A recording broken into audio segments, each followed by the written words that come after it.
So while Scofield was promoting this future-centered Israel obsession of his, it wasn't just theology. There might have been a deep, dark spiritual influence behind all this, but that's speculative. Now, think about this. When Scofield released his Bible in 1909, Israel didn't even exist.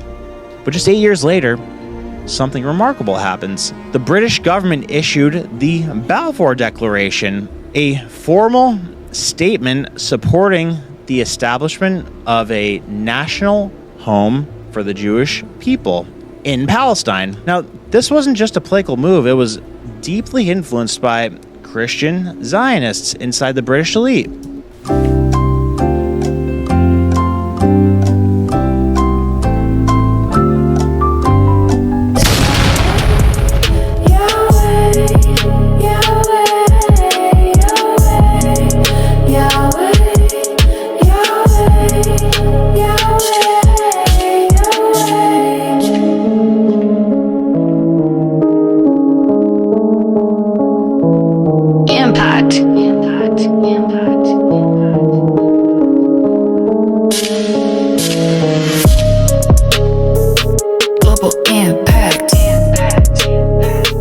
When I tell y'all that Corey is John Darby, Cyrus Scofield, and Louis Schaefer all wrapped up in one, he's a oneness.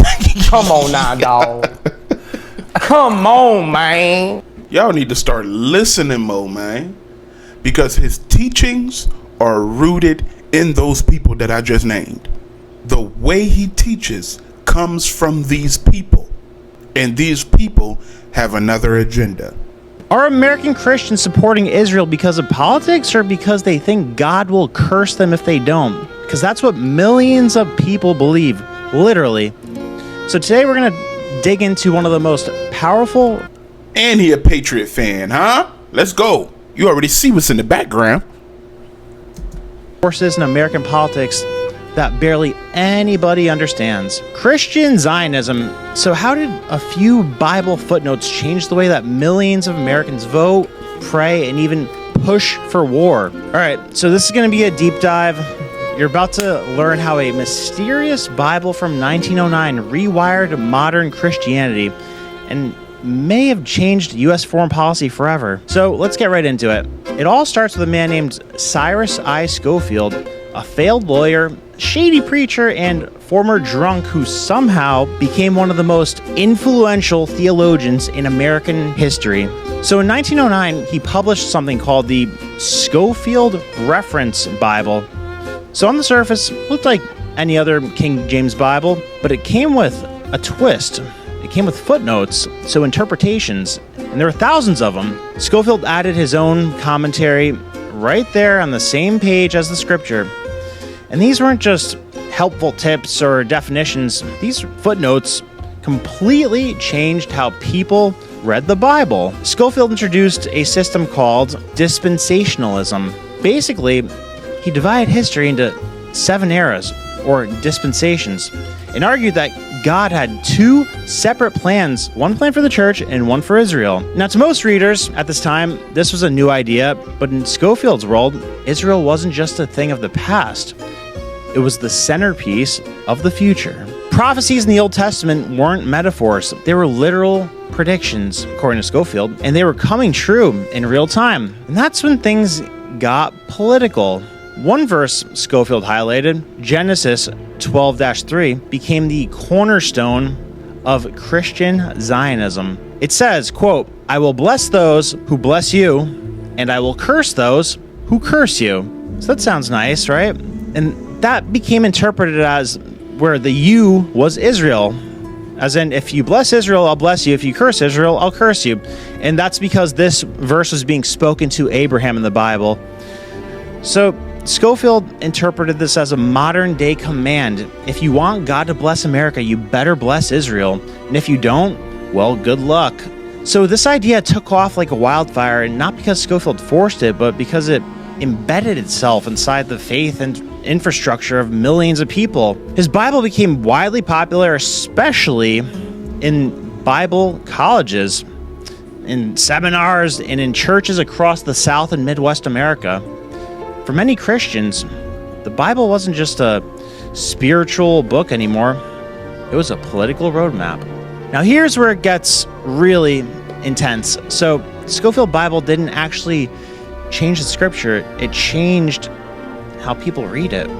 And in doing so, it made support for the state of Israel feel like a religious obligation. So that's why you see people like Ted Cruz on Tucker Carlson the other day saying, like, I went to the Senate with the idea of wanting to be the main proponent for Israel. We are commanded to support Israel. And what does that mean? So it didn't matter what policies Israel had. It didn't matter if they were right or wrong. If they were Israel, they were God's chosen. Now, here's another thing. So there are a bunch of online rumors that say Scofield was secretly funded by Zionist bankers. Yes, the Rothschilds. But there's not a lot of evidence to show that. I mean, believe me, that's juicy. I want it to be the case, but... And that's a fact. There's not a lot of evidence that shows that. But there is some evidence that shows that. So I agree with him. You're just not going to find a lot of evidence that proves that it was funded by the Rothschilds. But that does not erase the fact that Dallas Seminary is rooted in this stuff. This is what shaped their curriculums. A lot of evidence to show that. So it gets even weirder when you look at who inspired Scofield, this guy named John Nelson Darby. So Darby was the original architect of Dispensationalism, and his background is downright chilling. I told you. So Darby's family owned something called Leap Castle in Ireland, and it was considered the most haunted castle in the world. There's an estimated 150 dead bodies found in its cellar, and witnesses claimed that satanic rituals were performed right there, and seances were conducted by his relative, Mildred Darby, a Gothic novelist who wrote about a demonic force that she called the Elemental. So while Scofield was promoting this future-centered Israel obsession of his, it wasn't just theology. There might have been a deep, dark spiritual influence behind all this, but that's speculative. Now, think about this. When Scofield released his Bible in 1909, Israel didn't even exist. But just 8 years later, something remarkable happens. The British government issued the Balfour Declaration, a formal statement supporting the establishment of a national home for the Jewish people in Palestine. Now, this wasn't just a political move. It was deeply influenced by Christian Zionists inside the British elite.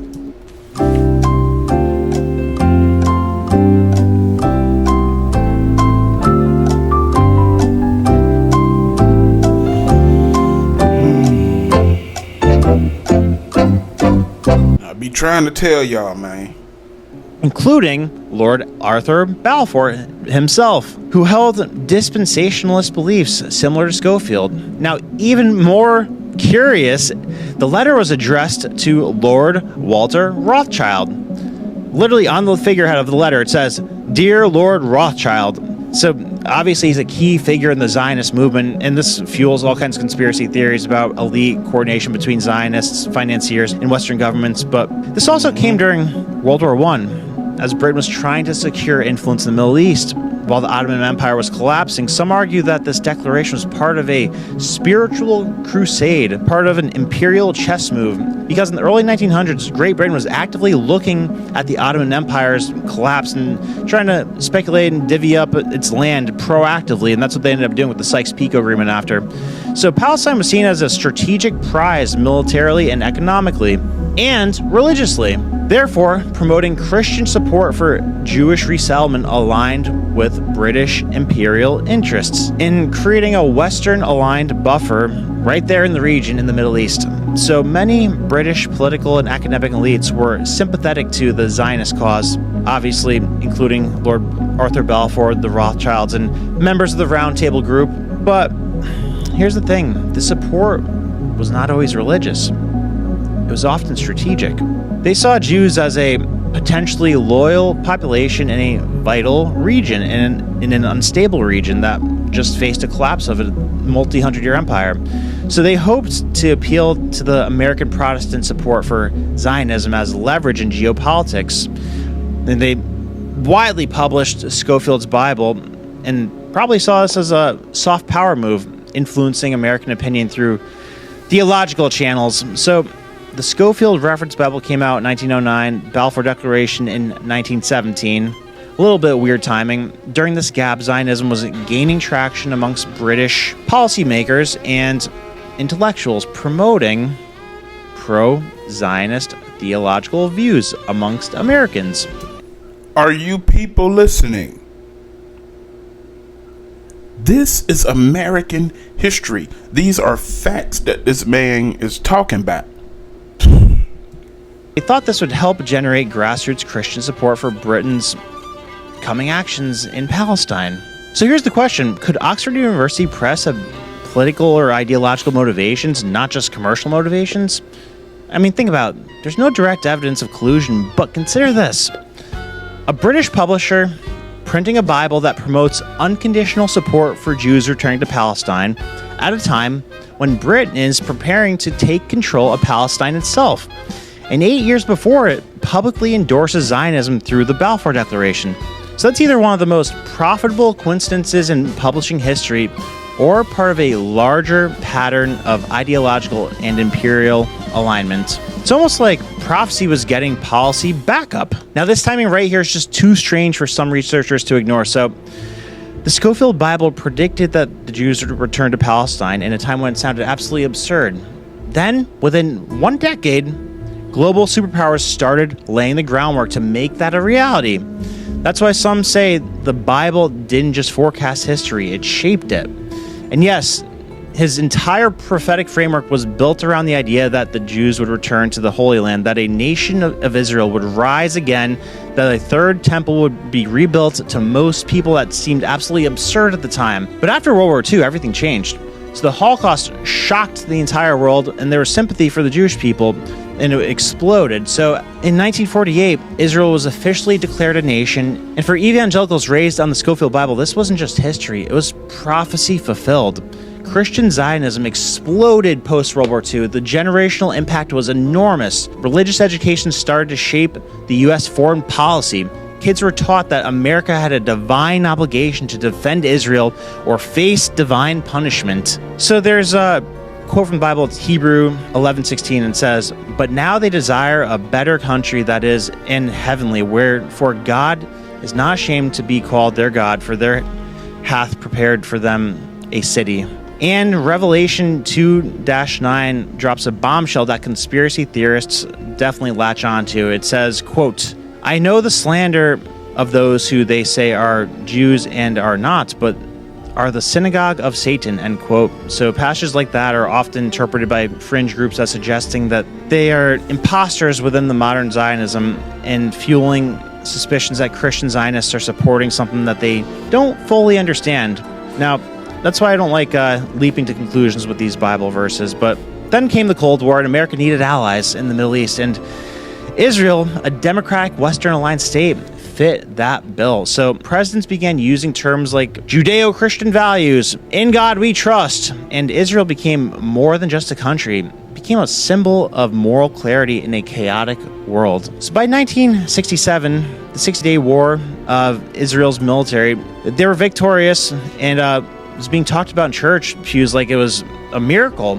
Best-selling books like The Last Great Planet, Earth connected every news headline to biblical prophecy. And suddenly, Christians weren't just interested in Israel, they were obsessed. And by the 1980s, this obsession got political. Televangelists like Jerry Falwell and Pat Robertson weren't just preaching salvation, they were preaching foreign policy. So groups like the Moral Majority turned pro-Israel theology into a Republican voting bloc. Evangelicals began to see Israel as God's timepiece. Every move the country made was seen as part of the countdown to the second coming. And here's the kicker.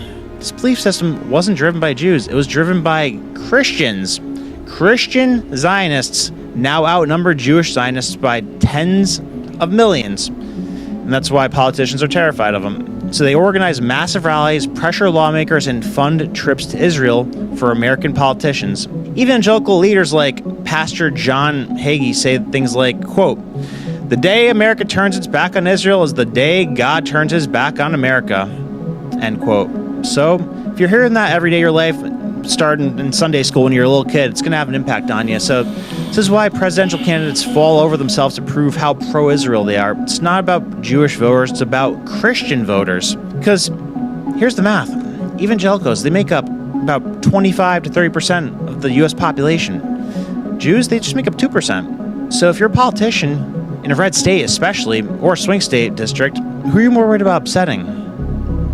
Exactly. Christian Zionists aren't just part of the Israel lobby. According to some experts, they are the Israel lobby. And their loyalty, it's not to a party, it's to the prophecy. And this is what makes the Christian Zionist movement so powerful and so unique. It's not about logic, it's not even about geopolitics. It's about destiny. They're pursuing something. And that brings us to the uncomfortable part.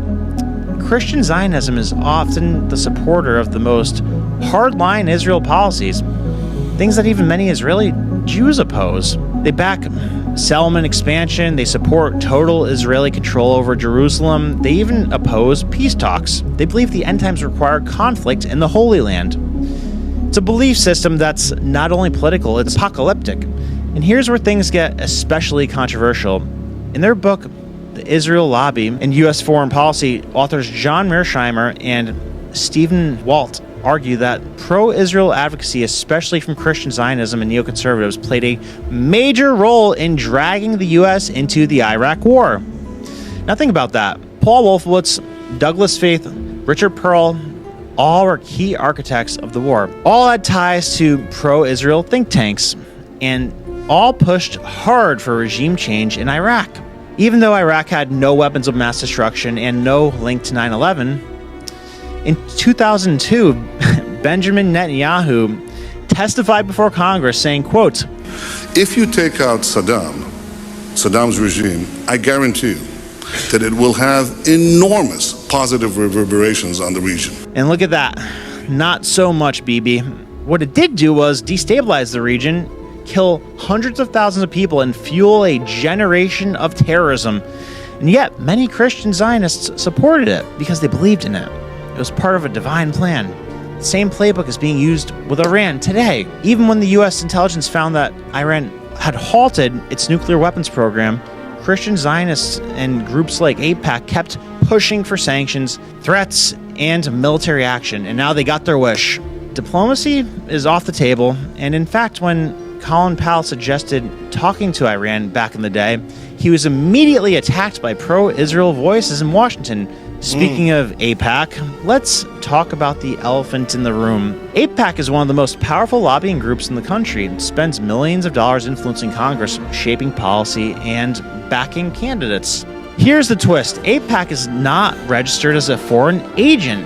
Very strange. So under U.S. law, groups lobbying for foreign governments are supposed to register with the Department of Justice and disclose their activities. AIPAC avoids this by claiming it doesn't officially represent Israel.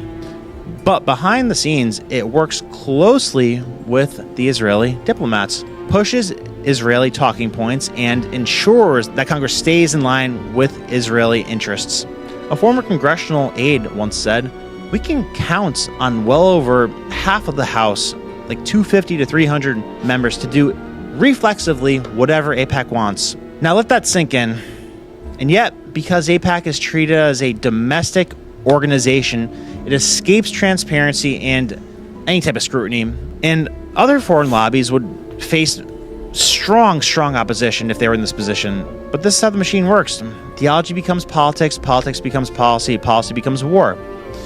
And behind it all, a belief system that began with one man, one Bible, and a few well-placed footnotes. So where does this leave us?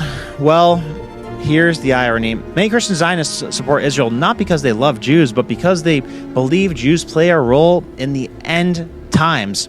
So in that vision, Jews rebuild the temple, fight the final war, and, well, eventually convert or perish. To some Jewish critics, that's not support, that's exploitation. Younger evangelicals are starting to question the theology. Some ask whether uncritical support for any nation, no matter what, is really Christian-like.